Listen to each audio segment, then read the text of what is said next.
رب اشرح لی صدری ویسر لی امری واحلل عقدۃ من لسانی یفقہوا قولی رب یسر ولا تعسر وتمم بالخیر وبک نستعین۔ السلام علیکم، کیسے ہیں آپ لوگ؟ امید ہے کہ آپ لوگ خیریت سے ہوں گے۔ الحمدللہ ہم بھی بالکل ٹھیک ہیں۔ تو آج ہم آپ لوگوں کو بتانے والے ہیں چند ایسے اعمال جو ہمیں سونے سے پہلے ضرور کرنا چاہیے۔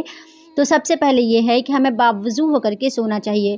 جو شخص باوضو ہو کر سوتا ہے تو ساری رات اس کے لیے عبادت میں گزرتی ہے۔ مطلب یہ کہ باوضو ہو کر سونے کا جو ثواب ہے وہ یہ ہے کہ اس کی ساری رات عبادت میں گنی جاتی ہے۔ اور دوسرا یہ کہ جب رات کے کسی حصے میں آپ کی آنکھ کھلے تو آپ ضرور تہجد کی نماز ادا کریں، اللہ تعالیٰ کے حضور حاضر ہوں اور اپنے لیے ساری حاجتوں کی دعائیں مانگیں، اور جو بھی آپ کو مانگنا ہے اللہ سے ساری چیزیں مانگیں، کیونکہ اللہ تعالیٰ تہجد کے وقت کی کوئی بھی دعا کو رد نہیں کرتا ہے۔ اور یہ بہت ہی بابرکت اور یہ بہت ہی اچھی نماز ہے جو کہ آپ کو اللہ کے نزدیک لے کر جاتی ہے، اور اللہ کی بہت ہی پیاری نماز ہے، بہت ہی لاڈلی نماز ہے، تو آپ اسے ضرور ادا کریں۔ اور تیسرا یہ ہے کہ آپ جب بھی سوئیں تو سونے سے پہلے آیت الکرسی ضرور پڑھ لیں۔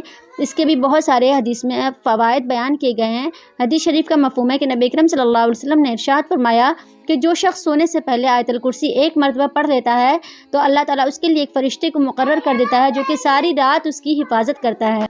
تو امید کرتی ہوں کہ یہ ویڈیو آپ لوگوں کو اچھی لگی ہوگی۔ اگر اچھی لگی ہے تو میرے چینل کو سبسکرائب کر دیجیے۔ السلام علیکم۔